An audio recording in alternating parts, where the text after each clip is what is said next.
Bienvenue dans notre podcast où l'on explore la littérature qui bouscule, transperce et dérange. Aujourd'hui, je vous embarque au cœur de Grand Poisson, le roman choc de Fabrice Sanchez, un texte halluciné sur le monde enseignant, entre satire et tragédie moderne. Imaginez un professeur fraîchement nommé, plein d'ambition, débarquant dans un lycée aux allures de forteresse délabrée, situé au sommet d'une colline. À peine franchi la grille du lycée Célestin Pharamond, le décor est planté.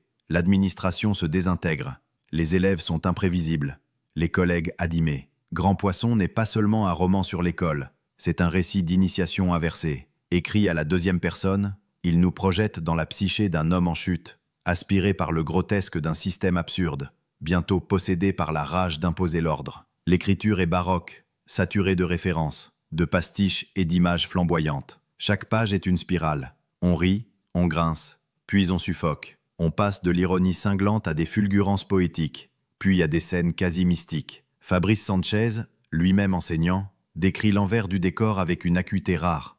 Le burn-out, les humiliations, la violence symbolique des réformes, l'absurdité des procédures, mais aussi cette part obscure qui, en chacun, menace d'émerger. Car ce roman est aussi celui d'une possession douce, d'un glissement de l'idéal vers l'autoritarisme, presque vers le mal. Et quand enfin la voix du professeur domine la classe, c'est au prix de son humanité. Grand Poisson, c'est Kafka au pays des surveillants, c'est Balzac chez les CPE. Un livre hors norme, politique sans jamais être militant, poétique sans être lyrique, drôle sans être léger. Un roman coup de poing, à lire, à vivre, à relire.